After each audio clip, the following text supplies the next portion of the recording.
Please welcome Adriana Stormont, Program Director for the Enterprise CAFM software platform at the Royal Melbourne Hospital, leading the implementation and strategic direction of the IBM TRIRIGA Integrated Workplace Management System. With 30 years of professional experience across senior administrative, facilities, quality and project management roles, Adriana has contributed extensively to health and state government agencies, not-for-profit organisations and large-scale facilities management projects. She is recognised for driving operational improvement, quality initiatives and digital transformation, most recently leading the successful implementation of the CAFM TRIRIGA system at the Royal Melbourne Hospital, transforming facilities management across the organisation. Ladies and gentlemen, please join me in welcoming to the stage Adriana Stormont.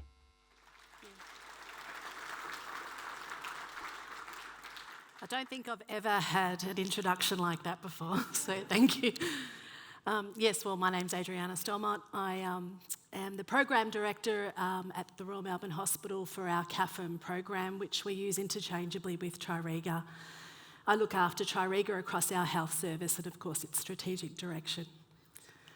So today presents an opportunity for me to share our transformation journey, why we needed to change the way we delivered our services, how we use TRIRIGA since its implementation 5 years ago now as a connected platform across our many services across the hospital, and since implementation as well, some of the digitisation benefits we've now gained through further initiatives and improvements.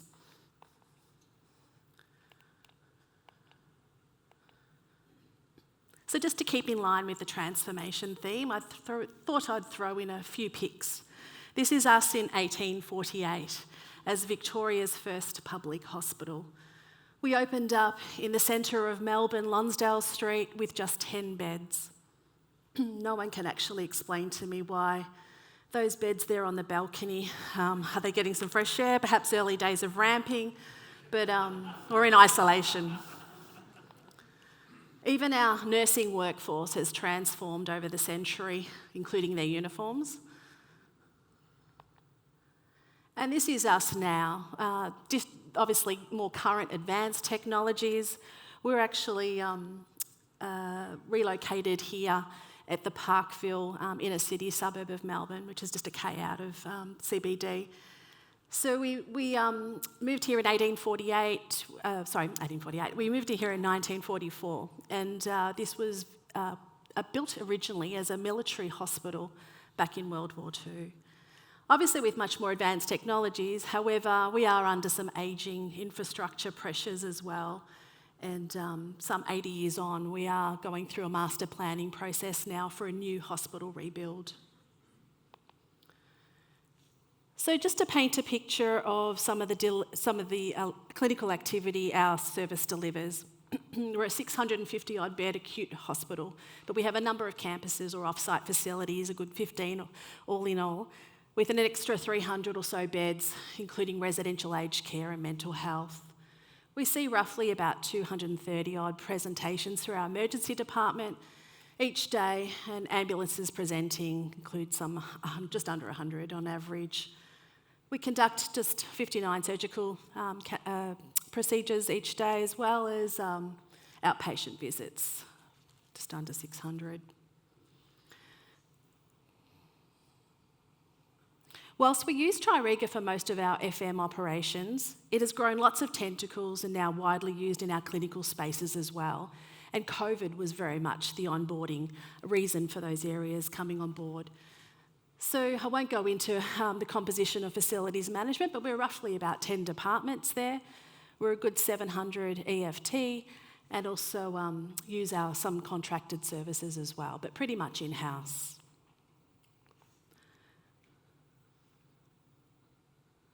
And that's just some of our some of our TRIRIGA activity, if you like, that supports our clinical activity. So why transform? What was driving our need for transformation? Well, we had major gaps.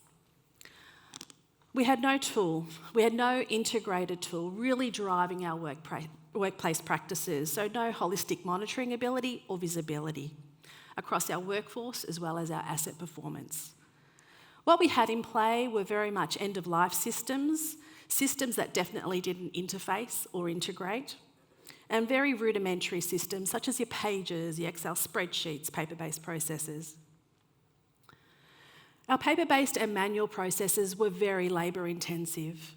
Whether they were the paper checklists the cleaner would tick off upon the completion of their task, or paper tickets the maintenance trade collected from their central engineering inbox to go scope a job, and this could take hours because wherever they were located across many of our buildings across the hospital, this could actually wait. And sometimes they would even be on the road. We had no transparency on our workforce utilisation and task accountability. And because of this lack of visibility, this often led to duplication, labour inefficiencies, and having those resources attend the same job, or not attending at all, or chasing people down to be reassigned to priority jobs. There was no clear ability to communicate job safety requirements. Did I need a bariatric bed for that patient transfer? Did I need parts for that equipment repair? How do I communicate that outage downtime? Am I accessing an asbestos area? Did I need different PPE materials for that COVID clean? Whatever that service request, declaring those job requirements up front to prepare our workforce safely, and particularly where a patient was involved, paramount, safety was our priority. Subsequently also, an increasing number of complaints from our wards, our customers. And lastly, asset non-compliances. RMH had also begun an asset management journey with identified deficiencies around the asset integrity of our data. We had multiple asset registers, all silo processes, no centralised repository or source of truth. We didn't have evidence data on our maintenance or condition of our assets, their risk profile or end of life. These were now compliances we now needed to satisfy with the newly introduced Asset Management Accountability Framework, AMAF. This was now a Department of Treasury standing directions for all health services. So our lobby for change began. The need to understand our workforce utilisation and the performance of our assets, and knowing we had productivity losses in both these two crucial domains was justification for change, for transformation. We wanted to work smarter, become a whole lot more efficient, productive, and of course sustainable. So what did we do? Well, a lot, and we're still on that trajectory. We travelled along a very comprehensive procurement journey being in public health, which involved an open public tender specifications detailing a wish list of 150 odd criteria, customer site visits that saw us travel across 3 states as we shortlisted in the evaluation process our product applications. And this also included specialised panels of evaluation, looking at financial, technical and functionality. We finally landed on a preferred product, cloud-based product named TRIRIGA by IBM, and this has evolved into an enterprise software across our hospital. In 2019, we engaged IBM Global Project Services and third-party approved IBM partner TRIRIGA Building Insights to help us deliver a project based on a comprehensive statement of work, some 23 deliverables and major stage gates. We delivered before time and on budget and on the fringe of a global pandemic in March 2020. Our diverse yet collective skill sets contributed to our project success. Our valued partnership with both IBM and TRIRIGA continue to this very day. Our journey was very much about change management as it was about digitisation. Most of us in this room know the success of any digital or project implementation is very much contingent on good, strong change management. This was more importantly also about ownership. We worked with service leads and recruited change champions across all our departments, followed a framework to really help us identify our resistors, and we really focused on breaking down the noise and the fear amongst those groups with regular communication forums, standard meetings, staff meetings, regular surveys and Q&A check-ins. Our delivery approach to change was very different across our departments based on their characteristic profile. For example, a cleaning department has quite different change needs to a professional biomedical engineering one. Because the cleaning department, as an example, had different diverse cultural, age, language and educational demographics, this required different approaches to change. We reviewed over 100 business processes that could easily be translated or fulfilled by a system process. We replaced 6 silo systems, and these are now workflows all built in one integrated workplace management solution in TRIRIGA. By doing this, we'd also reduced from 8 different ways of contacting our services to 1 through our Request Central Help Desk. By moving also away from a land pager service and paper-based tickets to now accessing the application on a smart device and a mobile platform, in real time reduced our response times considerably, up to 85% on some of our tasks. Our staff process their tasks on their smart device using UX perceptive apps, and we have approximately 350 devices now deployed across our floor. These include our theatre technicians, our emergency department technicians, our maintenance trades, our cleaners, and our clinical assistants. We implemented the use of symbols, colours, images to support some of those language challenges across our diverse workforce, and this also empowered our staff on the floor with that digital confidence, also leading to intangible productivity gains. During the time of the pandemic, during the time of deployment, the pandemic was fast becoming a reality and a threat. And as the hospital prepared for its COVID response, we slightly pivoted and developed task management workflows for many of our clinical areas. This included our emergency department, radiology department, our operating theatres, and they continue to use TRIRIGA also today as a task management tool. We've achieved a number of deliverables that inform our wider asset management strategy, and made considerable enhancements also internally to meet both RMH business processes and a number of regulatory compliances. And this now includes documenting a number of attributes around the asset, including its risk profile, location, criticality, condition, maintenance activity, costs, downtime, and we're about to deploy an app for progressive condition assessments, all enabling regular audits. We've also built a reference data structure within TRIRIGA to reflect a consistent naming convention and an asset nomenclature for all types of assets, namely our infrastructure assets and our medical devices. All these milestones now collectively inform our asset management strategy and investment forecasting. We've also this year achieved that AMAF compliance of its 41 criteria. We have a session on the conference agenda later today for those interested in learning a bit more about our asset management journey. I often like to use this demographic. It's obviously a clinical setting, but really illustrating how we use TRIRIGA both as an asset management system and as a task management system.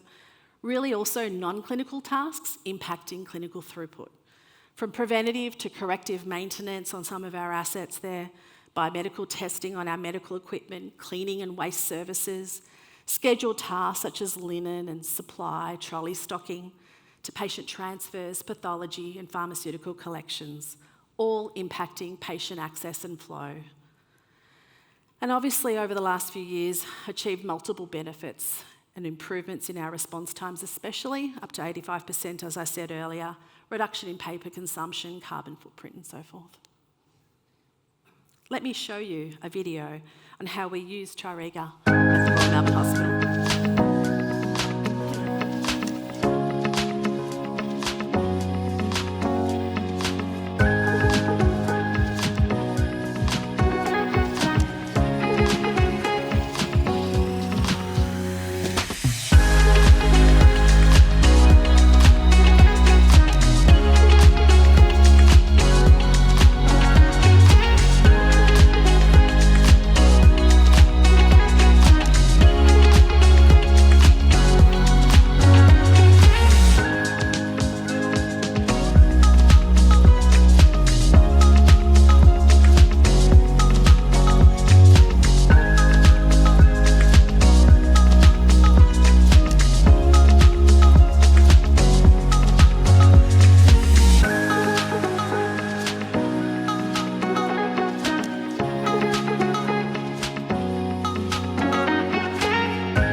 implementation was 5 years ago now. And certainly since then, we've matured with the product, and our appetite for continuing to be innovative has definitely not wavered. We've adopted and explored a number of further initiatives since implementation, some of which I'd like to share. Up to 1,200 people can visit our facility on any given day. We're an ageing hospital with limited public bathroom facilities and are always challenged by the throughput coming through our doors each day. We often receive complaints of our toileting facilities, and this is also because they're aesthetically old, not of particular modern design, and no matter how much resource we throw at it, we can't seem to get on top of it. We took TRIRIGA to the next level and decided to test an IoT proof of concept by installing passive infrared sensors in these bathrooms. With the help of Trixie, we piloted this IoT and MQTT messaging protocol based on real-time usage with a set parameter based on a number throughput. We can now send an automatic task to our cleaner to respond. And this power of real-time data has now transformed this practice from assumptions to when we think we should clean to actually it needs a clean. And on the back of that, obviously that data now informs us of our peak traffic days, time of the day, and we can roster our workforce accordingly. This proof of concept moved into BAU. This was a few years ago now. It still operates today. Post this initiative, we also saw an improvement in our patient satisfaction survey results. And this also justified our procurement for IBM Mass Monitor. Following the bathroom pilot, we then wanted to test AI-enabled sensors on some high-risk plant. And this pilot included electrical switchboards and pumps.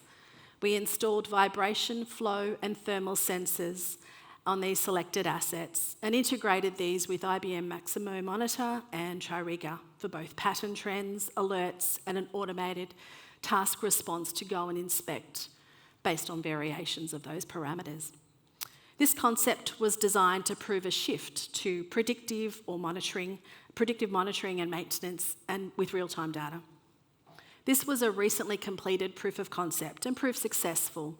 The business will now look to a deployment on further selected high-risk assets. In an effort to reduce cognitive workload and manual intensive processes in analysing contractor service reports, we sought the assistance from the IBM client engineering team to work with us on an AI pilot. This was analysing incoming service maintenance reports. We receive around 100 service reports each week.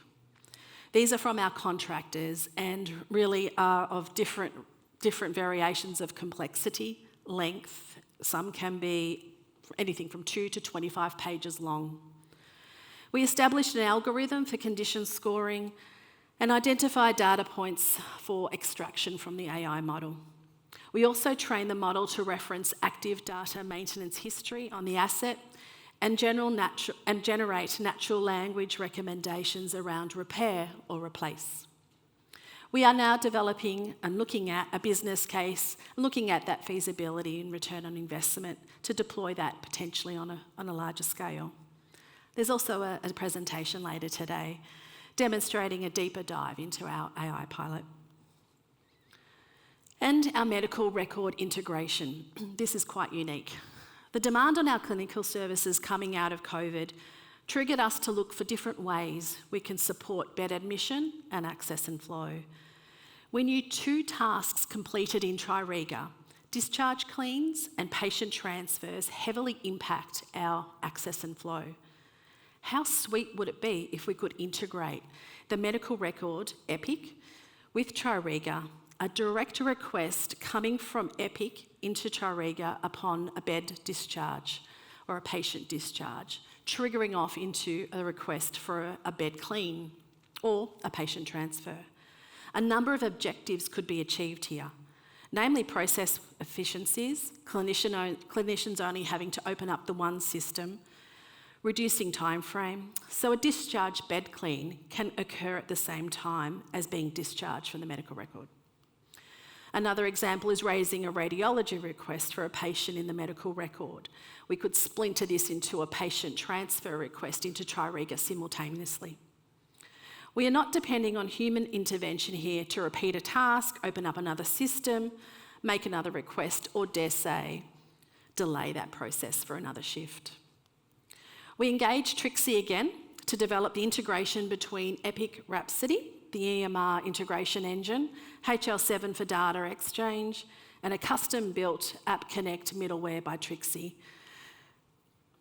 And this was implemented in late 2023. This has a featured role now in our Digital Coordination Centre, our central operations hub of the hospital.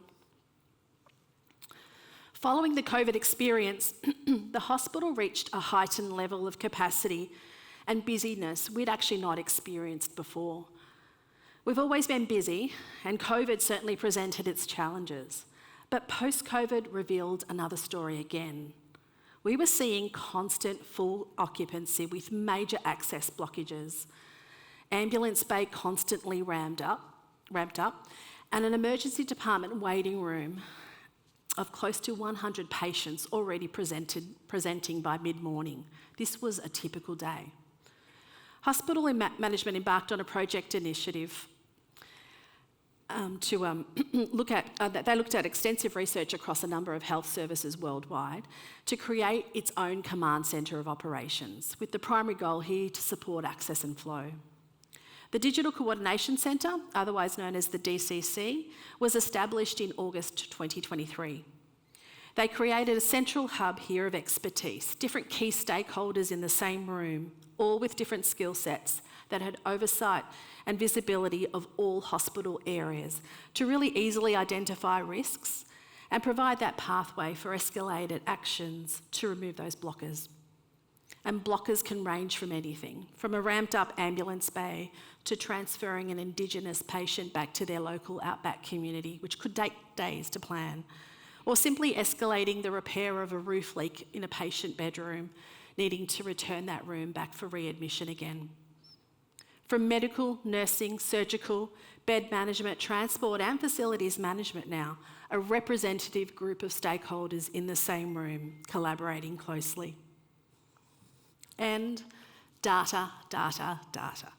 Having the necessary digital tools now at our fingertips to really see what is happening in real time across our hospital wards that inform our decisions. From clinical workforce rostering, surgical category lists of the day, bed occupancy or vacancy across all our wards, our 3 times a day huddles, reviewing our progression of care dashboards that feed into our red, amber or green status of the day. And now our TRIRIGA dashboards join that digital space, showing our KPI status on our patient transfers, bed cleans and asset resource downtime. All important data impacting clinical throughput. Meet Sam, who's best to describe a typical day in the DCC. Come with me on a typical day at our Digital Coordination Centre. We use information from across the hospital to focus on getting patients the care they need when they need it.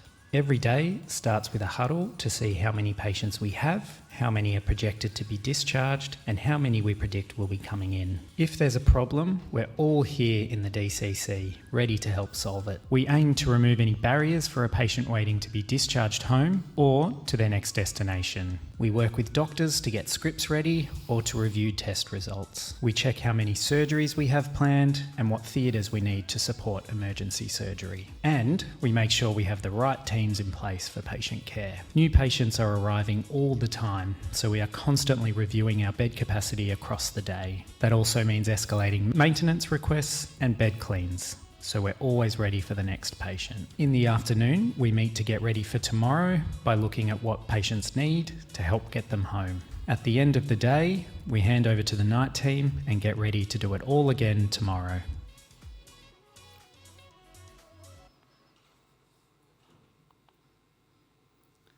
Whilst this is only a 2-year really high level roadmap or a few deliverables that's ahead of us over the next couple of years, it's safe to say we've caught the transformation bug, and having picked up a Business Transformation Award at TRIRIGA World this year has the team inspired and fully engaged. Just last month we went live with space condition assessments for our capital planning team, and they use TRIRIGA to assess our spaces fit for purpose or what refurbishments are in need. And really now this evidence-based data driving our capital spend and not necessarily on who screams the loudest. Many of our staff on the floor are constantly really busily performing tasks and not necessarily always in their device. So we listen to their feedback and we engage Trixie to help us develop a progressive web app or try push notifications, which really align to selected tasks that alert staff with that ping sound, just like an SMS for urgent jobs coming in. We currently do use the SMS gateway for this process at the moment, but that cost is now really escalating. We spend just under $200,000 a year just on CAFM notifications through the SMS gateway. We just procured Envisi in July this year, which will improve our processes obviously around monitoring and tracking environmental and utility data, and also centralise ESG reporting for a number of compliance and governance processes, and this project has just kicked off. As mentioned earlier, we're also in the business case development and feasibility around return on investment to expand our AI proof of concept, and this will reform again a number of workflows within our help desk and asset services group. This business case potentially will also link in with IBM Expert Labs, and this is ideally planned for the next coming year. And lastly, as IBM transitions to Maximo real estate and facilities, we also will align to MREF. Whilst we like to preserve our achievements and investment in TRIRIGA and perceptive apps, we hope to gain further by leveraging the Maximo Manage and Watson offerings. The changeover to MREF for RMH will be a project in its own right, and we'll need to begin that planning process for that upgrade and transition. So on a final note, transformation for us was very much about the journey and not just the destination. One of our key learnings was also that a digital transformation isn't solely about technology. It's in fact just as much, or if not more, about the people. We've experienced moments on mountaintops and moments in deep valleys, but you don't necessarily need to do big things. Just do small things in a big way, and transformation can follow, generating positive outcomes. For us, this has definitely been a journey of discovery, rethinking, reimagining, and none of it would have been possible without the power of a collective effort. Thanks for listening.